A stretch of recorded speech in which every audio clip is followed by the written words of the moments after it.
Okay, hi everyone, and welcome to our webinar today on structural milling. Sorry about that typo. Oh, it is mulling, okay.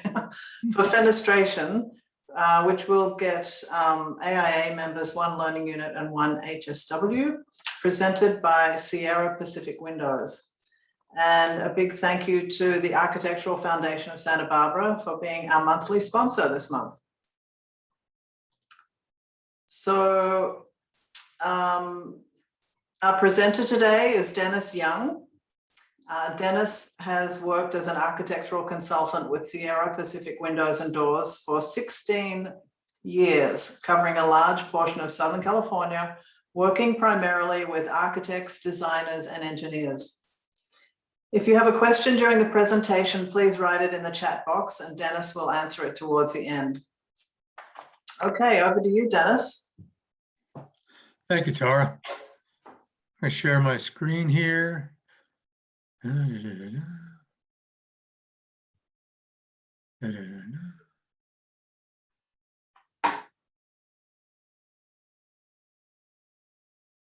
everybody see the structural molding for fenestration slide up? I'm going to assume so. Looks good. Yep. Thank you. First and foremost, thank you everyone for taking the time to sit in on this for the next hour. I hope everyone is doing well out there in these times, and that you're doing well, your businesses are doing well. And if you happen to be enjoying lunch right now, I hope that's going well as well. But as Tara said, my name is Dennis Young. I am with Sierra Pacific Windows and Doors. We'll get into bits and pieces of the company and what I do toward the end of the program there. But there's a picture of me. It's not an avatar, that's actually me. And like Tara said, I cover a whole chunk of Southern California and Hawaii.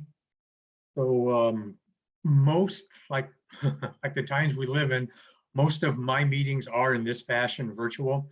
So again, I appreciate you sitting in on this for the next hour. Again, alluding to what Tara said, you do get 1 unit with this particular program. I'm not going to read all of this. I'm not that kind of person who likes to read slides. We've condensed them very well, but I don't think there's nothing worse than that person that just wants to read a slide.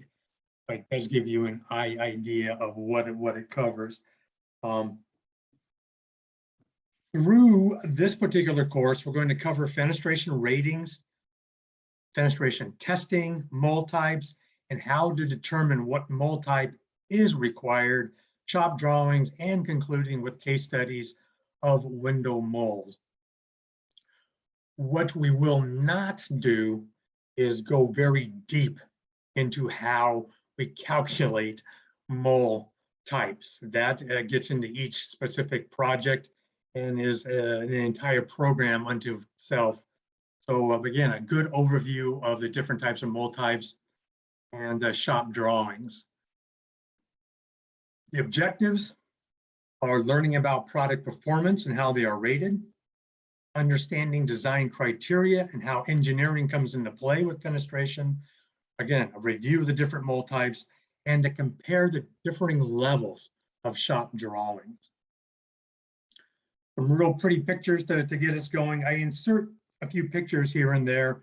One is to give an idea of the different types of molds that are available and where they should be applied, but also honestly to give me a break to take a drink of water.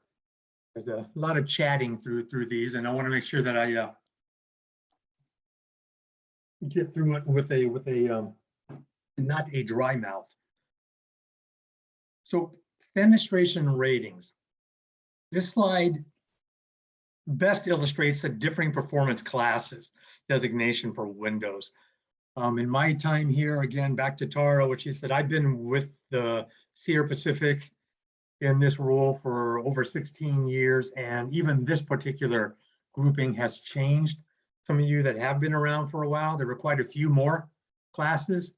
We managed to condense those. But again, it's evolved over the past decades to bring all fenestration to a grading and performance level across all types of material and makeups. As it stands now, today, this is simply a quick snapshot of the classes and then the minimum performance grades. The numbers you see on this chart are what are commonly referred to as the air, water, and structural performance of the product in each, each of these are shown again, the minimums required to meet that performance.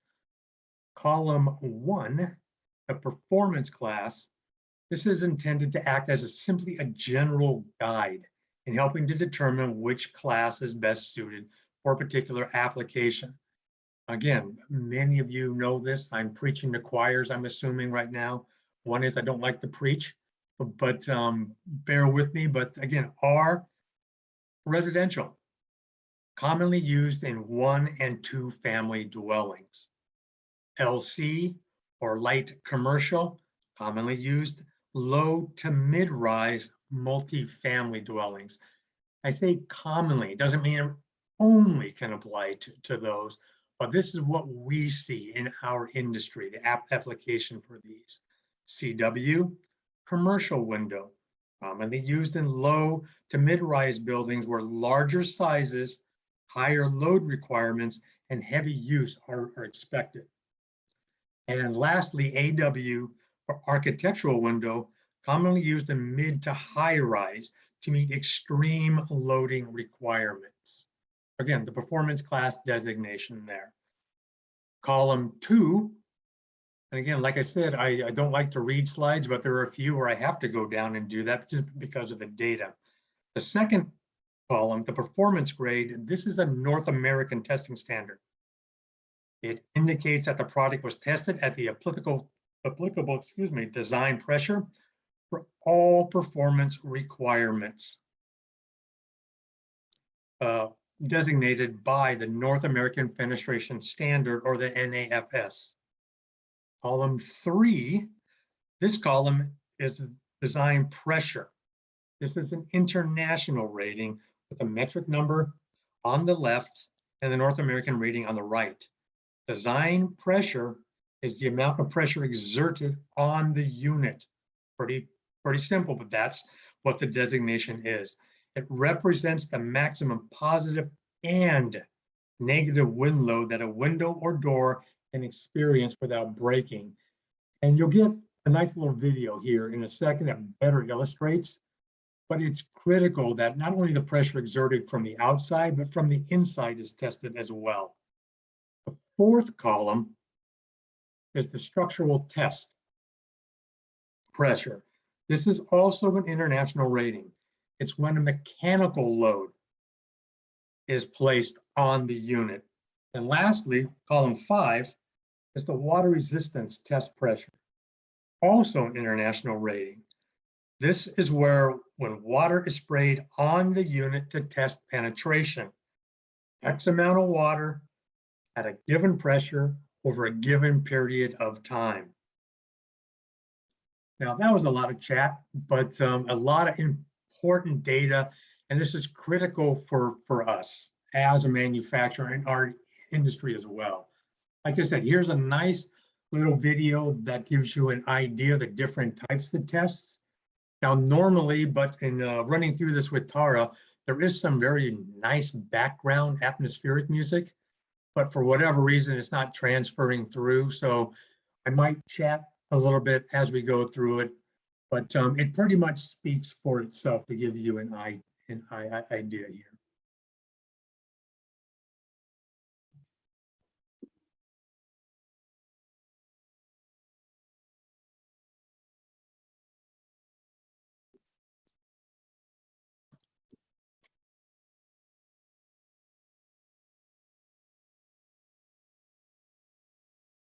Again, the water penetration test that we alluded to.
Sorry about the brief interruption there. I wanted to make somebody chatted, and I wanted to make sure somebody wasn't commenting that either they couldn't see the video or couldn't hear me. So I apologize for that brief little interruption there. But you see in the testing, that is all that goes on and more in our industry. What we see more and more, especially on the air and water, most notably on the air and water, is field testing now as well. We'll talk about that in a little bit, but you may be requiring it, the developer may be requiring it, the contractor, somebody within the process may be requiring that once the units are installed in the field to have them tested. And that's something we do on a regular basis as well.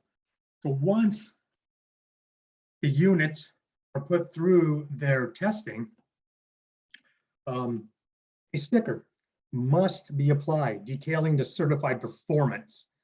The Window and Door Manufacturers Association, or WDMA, sponsored Hallmark certification program is designed to provide code officials, builders, architects, specifiers, and consumers with an easily recognizable means of identifying products that have been manufactured in accordance with the appropriate WDMA and other reference performance standards.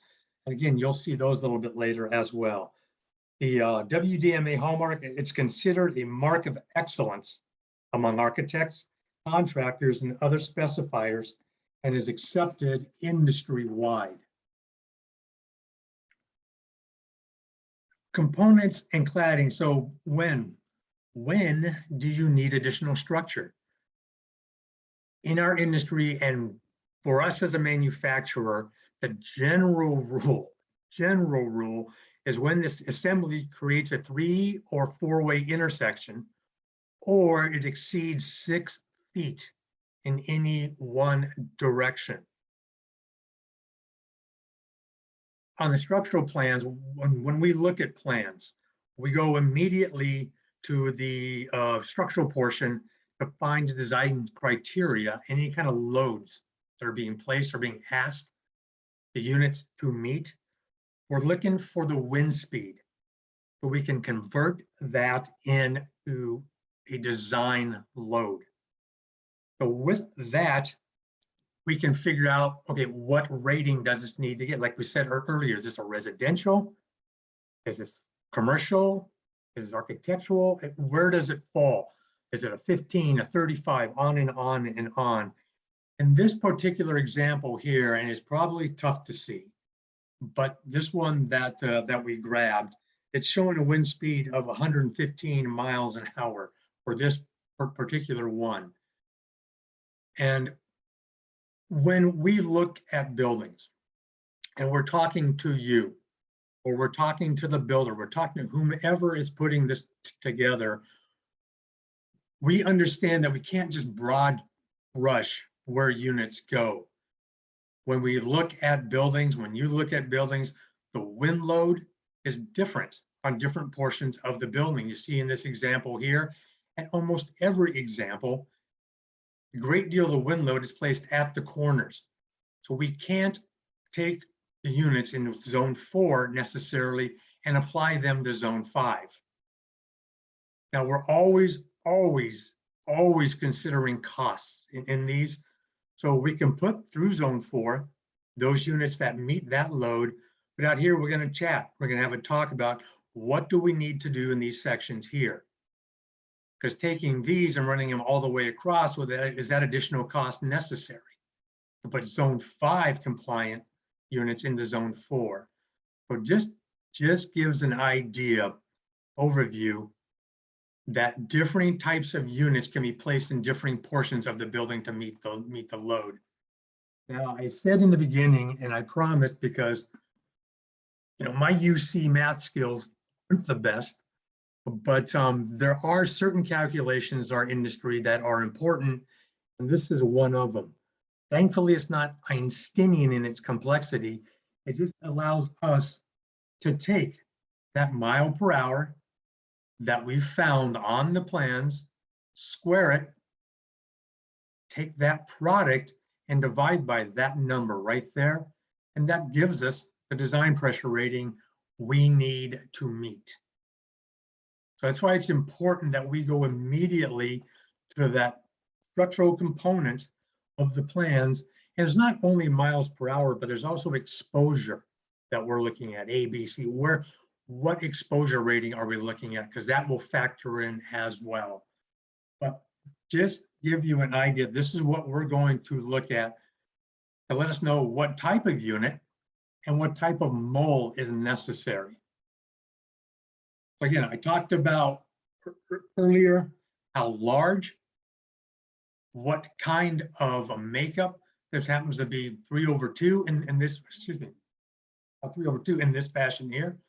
So we have intersections here that we have to concern ourselves with when we're looking at the plans. We have overall length and height that we have to look at. So when we take this configuration on the left and we go with a standard mole, and you'll see it in a minute here, is simply frame back to back, nothing between them. They're simply attached to each other in some fashion. We see with this configuration, given the loads that are placed on it, we cannot provide this configuration in our standard molding. It falls outside of the capabilities of that. So what we do is then we go up the chain of strength here. And we figure out, okay, with our aluminum, again, we'll see these in just a minute. We go to our aluminum mold support and we see it falls within its comfort range, its capabilities very easily. So we know it cannot go back to back. So we have to put something between the units. And as thin as possible, we find our aluminum mold fits that bill. Again, break time, but this gives an idea of a project where this large unit here, when was first discussed, they wanted as much daylighting as absolutely possible. Preferably nothing in the middle here, all glass. But when we calculated everything into account, this is what needed to be done to break this unit up to meet the design requirements. And I think on my count, there are 14 different units incorporated into this. There are large 4x steel beams going vertical and horizontal, and then smaller molds within these mold units here. So because this is an exposure facing southwest, this happens to be a winery down in Temecula. The size of it, how it faces, is nothing but wind all day long. And if you can kind of see in the reflection, the exposure, there is nothing out there between it but open space. So it was important that we give as much structure to this thing as we could for wind and rain, especially wind here. So that just gives an idea of what and you face it every single day up where you're at there. Many of you probably design right on the water, tremendous wind loads, nothing between us and Hawaii.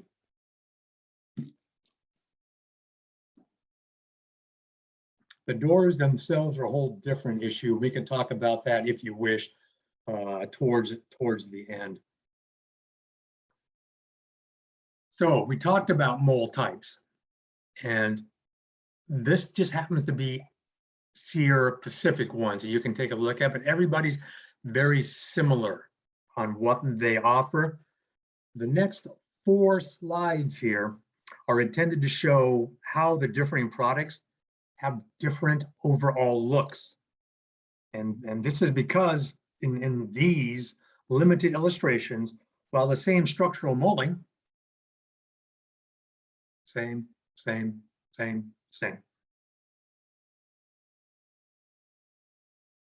The makeup of the sashes, jam parts, numerous components vary. Not only do they vary from manufacturer to manufacturer, but within any given manufacturer, such as ourselves or others that you're familiar with, they differ across their product families. And you're going to see that here through these next 4 slides. While the number of differing details is not infinite, some days it feels that way. Many times, differing details need to be created for each and every product. For example, none of these show, as we go forward, you're going to see most of these are all mirror images. You have the same, in this case here, a fixed to a fixed, a fixed to a fixed. It's just a wider mole. A sash to a sash. Or in this case, it's a double hung. Here, a sash to a sash. In differing moments. And you'll see that the term feel safe, that's just our impact rated product. Because you'll see in the glass here, FYI, there's some laminated glass shown here in some of these. But again, it's simply reflected the same. And just within these, you're going to have a number of different options. Where these don't show is they don't show when you attach or mold, say, in this case, it's a casement to a direct set. So just getting to the fact that there are so many options available and we have these discussions. We want to make sure that we're clear on what is being intended. So the type of molds we're going to go down that path. I talked about earlier in the first example showing the light breakup of 6 different units where it could not meet, this mold configuration could not meet that demand. This is simply a back-to-back mold. It's the most basic mold. And then when we start going up or down, or basically up the chain of strength, realize, okay, if that direct mold doesn't do it, then we can go into our 1/4-inch steel plate. This is the narrowest structural detail that we can get. Again, it's 1/4 inch. If this one doesn't fit the bill, then we jump into a 1/2 inch aluminum interlock. Again, a little bit wider.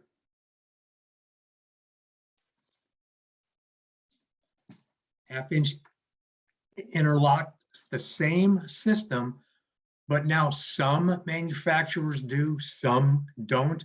You can also have tabs that attach to the interlock itself. Then we're able to attach to the building if that's needed. With us, it can be done either way. With these molds, so I'm going to go back one. With molding, and we'll talk about this in a minute as well, it's important to note in this overview that it can be either mold in the field or mold at the plant. It just depends on a number of different circumstances. How comfortable the contractor is with doing it, how big the entire mold unit is, will it even fit into a truck to get to a job site? What's the weight? Do they have cranes on site or is this via lift? So there are a number of different factors, but be aware these can be done either in the field or at plants.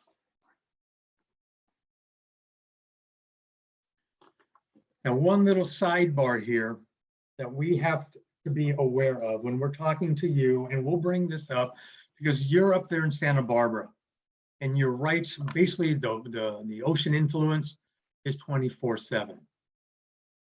This is going to be critical to when we talk to you. I talked earlier about steel plate versus 1/2 inch aluminum interlock. Now, both steel and aluminum corrode. I don't want to be preaching to choirs, but we look at this when we're talking to you or we look at plans. So it's on the water. Steel plate will work, but is a 1/2 inch interlock better? Does it give better corrosion resistance? And the answer is probably going to be yes. So we're going to talk to you about, can we get away going a little bit wider on the mold to accommodate a 1/2-inch aluminum interlock? And so we absolutely do take into account, how do we protect that structural component? Because air, water is going to get around that mold cap. You don't show one here, but it will in a second. There's a mold cap that goes here, but it's going to penetrate. So in addition to the mold cap, we also put a sealant, or we demand in our install instructions a sealant be applied there. Then we go from a 1/4-inch steel, 1/2-inch interlock, then we jump up to 1.5-inch tube steel. That's the next one.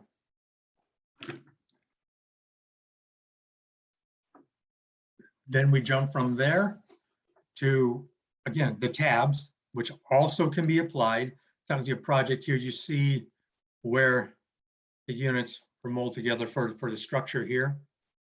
We're able to do, with 1/2-inch tube steel, also able to do the tabs. And then we jump up to 2-inch mold pocket. Now, what happens here is either a couple of options. We can either provide that structural, be it steel, aluminum, wood, or we can build it, the unit with the mold pocket, and then the contractor can provide the structural. And we can go right and slip over top of that or attach to it. But then we jump up to that there. Now, most of us out here, again, my territory is primarily from the California-Mexico border up past your neck of the woods, from the ocean out to Arizona.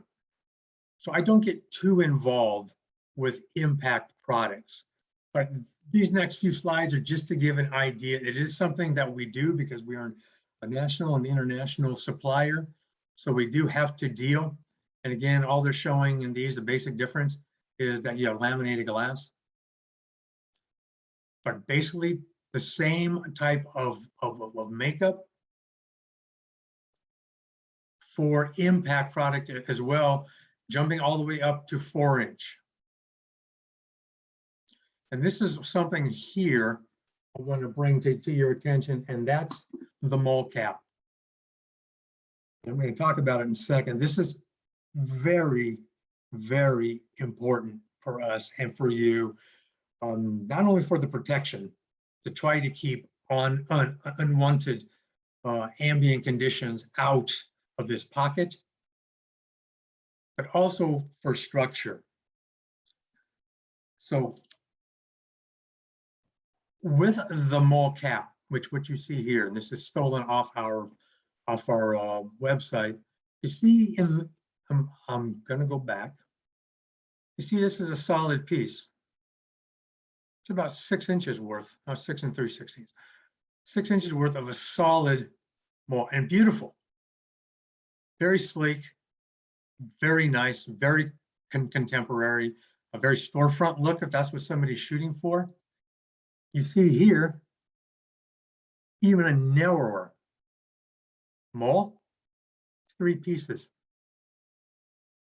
You have 2 expanders and a receptor. The reason we do this, there's a couple of reasons why. Primarily, if it is being molded in the field, anything over 1/2 inch, anything over 1/2 inch in width, we're going to supply with a 3-piece mold cap. If we and others are factory molding it, we're comfortable giving a solid piece across here. And the reason being, if you're molding these together, these two in the field, attaching it to this, it is difficult to get an absolute perfect measurement top to bottom. And to be able to snap that single piece in, say it's an 8-foot tall, it's a challenge to get an 8-foot long, 4-inch, I don't know what it is in this case here, 4-inch piece of aluminum extrusion to snap into there. So the added benefit on some project, if there's ever movement in the building, this can take up for that movement. If it's a solid piece snapped in here and there's movement, it's tough. Sometimes you may have that piece want to release, but just be aware, these are all issues that we will talk about on the front end to make sure we're not talking about it in the middle or on the back end. So those are the differing mold types, be it from a back-to-back mold all the way up to very wide 4-inch tube steel spread molds. And you can see one here. This is a project down in Florida. Had to have a wide mold impact rating, but they did I don't know if this was demanded, required, but they did, although a bit after the fact, but they did put a nice tab in there as a connector. So pretty picture here time at 12:35 to a transition, but just get to show here, very nice window wall. The difference with this one that you see is that this system here actually not only is the window, door, wall system, but it also in this particular building acted as the structural. You didn't have to have additional. These wood glulam beams, these are solid all the way through. There's aluminum cladding on the outside, but then these also all acted as structural components throughout. So nice there, nice narrow sight line in and out on these. But give me a chance to take a drink. Thank you. We want to transition from the mold types, where you put them, how you put them, to shop drawings and types. And I'm 100% positive that everybody has to deal with shop drawings. We do on a minute to minute basis. What we're going to do here is just to give an idea of the differing levels, and different manufacturers have differing levels, and each of those levels consist of differing information. So with us,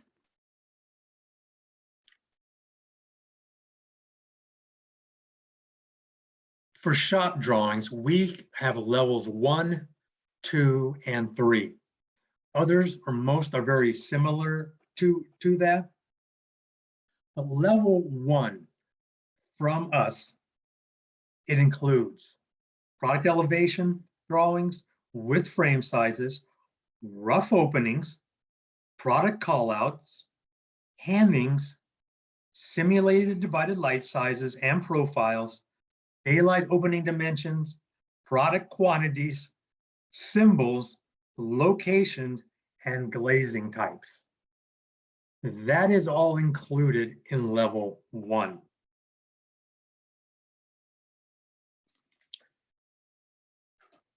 Level 2, you get all that was included in level 1, plus you get horizontal and vertical product detailing, including jam depths and brick molds if needed, screens on operable units, weather stripping, molds, mullions, pocket molds, if applicable, like we talked about, and structural support, as we talked about, if needed.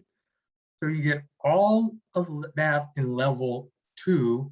So you get level 1 detailing, plus all of that in level 2. It just gives you some of the, again, vertical and horizontal detailing here with mole detailing. And then level 3, if those weren't enough to satisfy the needs, and many times they're not, but the level 3 includes what you received in level 1 and 2, what we provided, as well as project wall sections. Also, the window and door sections anchored to the wall with recommended installation and flashing details. Now, it's important to note, plans, including detailing pages, they're required. We need those to create these install and flashing details. But you get all, in level 3, you get all of level 1, all of level 2, all of that in level 3. So you can start seeing a lot of the install detailing. This by others, that by others, this by Sierra Pacific, that by others, type of fasteners, types of flashing, types of caulking, the substrate, on and on and on. Any type of door sill at the bottom here. So level 3 gets, no pun intended, quite detailing in the detail. It's critical for us with these.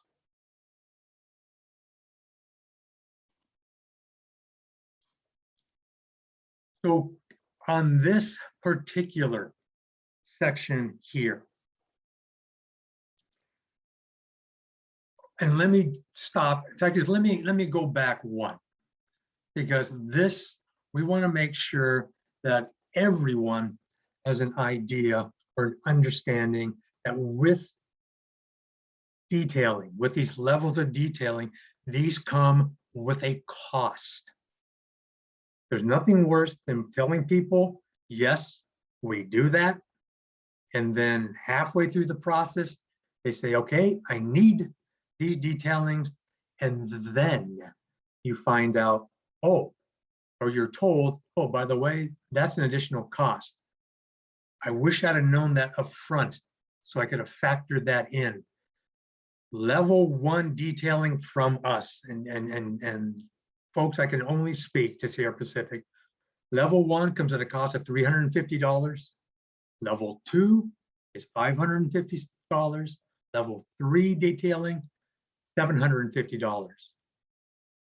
But that's our rule of thumb. Can we talk to people about that? Yes. Yes.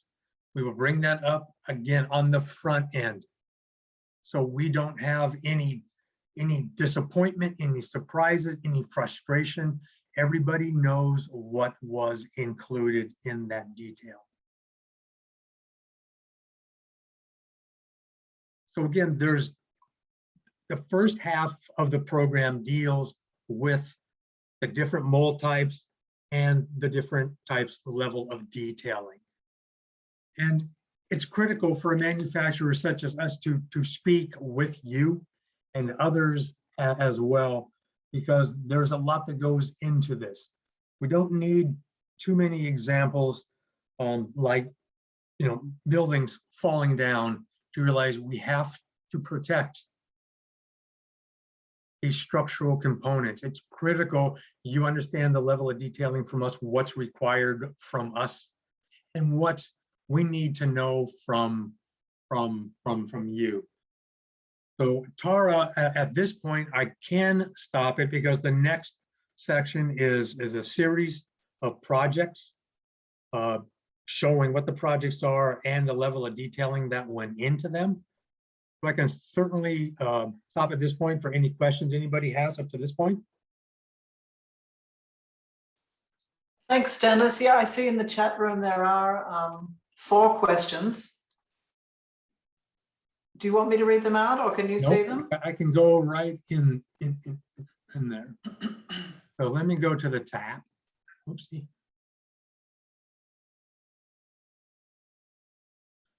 Okay, the first are any other fenestration ratings dictated by codes. It would depend on where the building is, what municipality, who is, you know, where the codes are coming from. My experience is, yes, some default, some municipalities, some cities, some areas do default. They say it needs to meet this design pressure to meet our code. So there are some that do. all case by case by case. For the next question, are the Mulling charts something that manufacturers have available on their websites to assist the architect in understanding what might be required? The answer is yes, we do.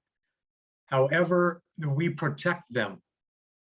And the reason being is we want to know who's looking at them. We want to be interacting with them.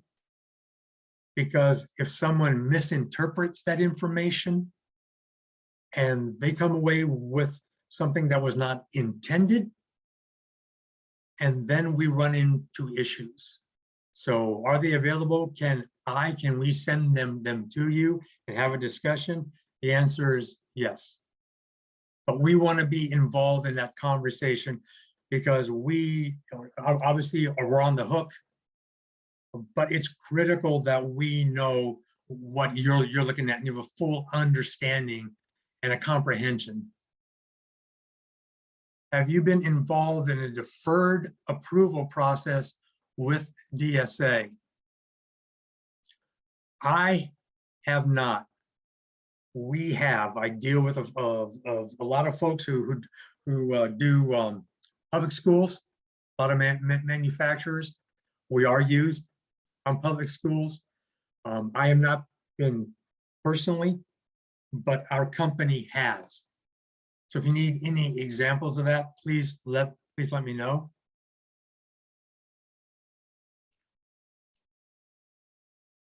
Are the different shop drawing levels something the architect needs to specify in specifications to be sure we get the desired level? Yes. And answer that.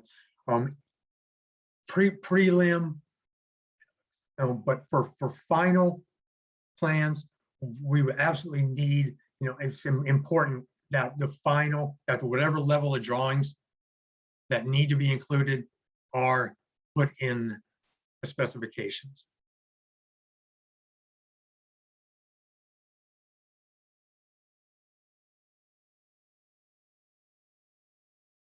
I got that. For if there are no others going forward, the next series of slides is again to give an overview of what we just talked about, the different types of projects and different levels of detailing. And I'll tell you at the very end, I'll give you the final takeaway on all of this, and maybe not what you think, but it's critical for us and for you and for the developer, homeowner, whoever it is, whoever are the stakeholders in these projects, that we talk early and talk often if needed on what's required.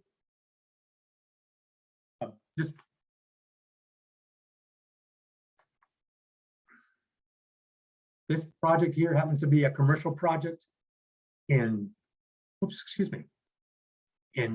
Denver. Where are my drawings? Ah, there they are. Okay.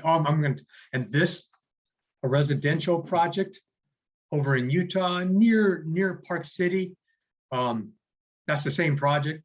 You can see it just a little bit better. But to give you an idea of the type of molds that were required, because these take a tremendous amount of wind load.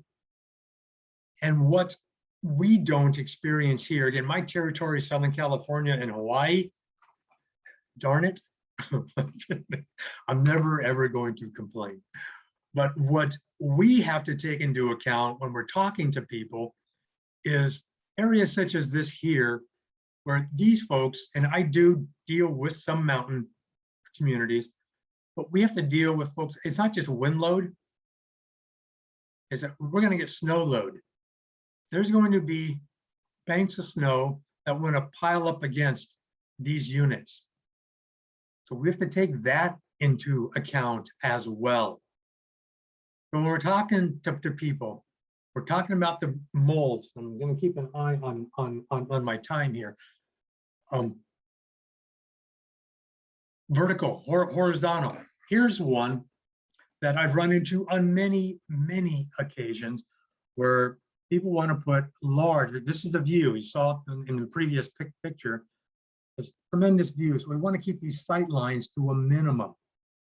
Large glass. These are direct lays, just glass and frame, but they want to have ventilation. They get a nice breeze, so they'll put awnings at the bottom, and it's all well and good. Looks beautiful, but two issues come into play. Is when you're on the inside and you go to sit in a chair and you relax and you put your feet up and you look out the window and you end up staring at 4 inches of mold. So we want to talk to people and say, okay, what are we dealing with here? Can we, and this is a lot of weight sitting over top of an operable unit. So this is a structural. Not only is it for wind load, but we don't want this weight binding on the operation of this operable unit here. So we're going to talk to people. Say, maybe we can put awnings up here. And that's tall. Dennis, you're not smart. That's tall. I can't reach that operator. It's 7 feet in the air. We can motorize them. There are a number of options, but we're going to have these talks when we start molding things together. Again, just showing, tube steel here for that particular application. The first building that we showed, they wanted storefront. They wanted that storefront look, but it was critical for them to have wood on the inside. They wanted that for the feel, for the atmosphere, for the calming effect that wood can give. So again, we get into the detailing. They want a storefront look, so we want to keep it as narrow as we possibly can. Glass and frame. It's very complicated, but that's what we do. And again, the leveling of detail, this happens to be level 3 detailing, because we start getting into how we're going to install. Gives you all the information here, what's where, who's accountable for what. At the hotel here, getting into the detailing. I know this is redundant, and we can skip through a little bit here. I'm going to make sure I don't run out of time and keep in anybody. But getting back to the different types, like we talked about in the very beginning, these concern us. 4-way mold.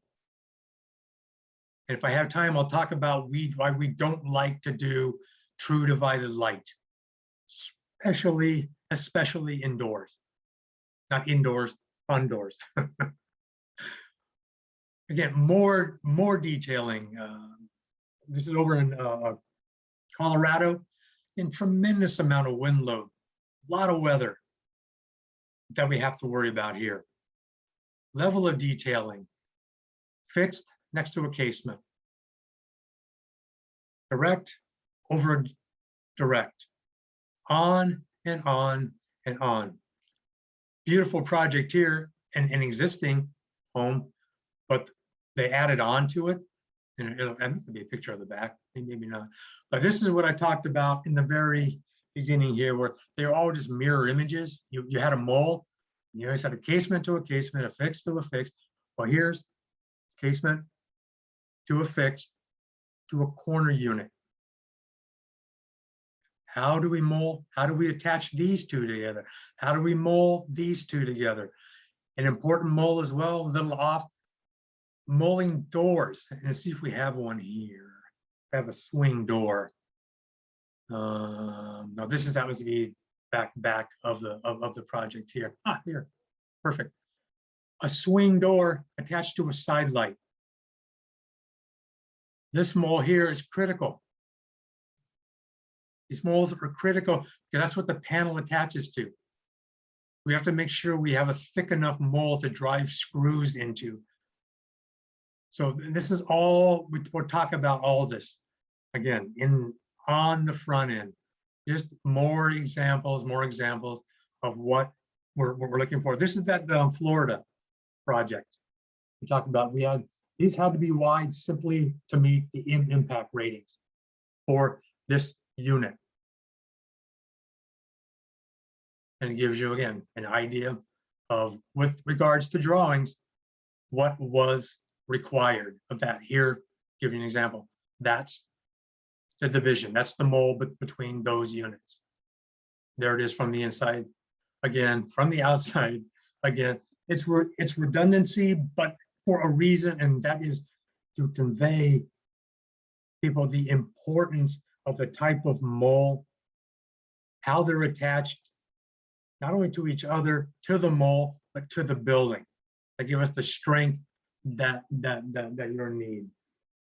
So in my, by accounts, 55 minutes and a few seconds, not to rush through in any of this. We, Sierra Pacific Windows, I'm going to go on an assumption that most of you know who we are, what we do.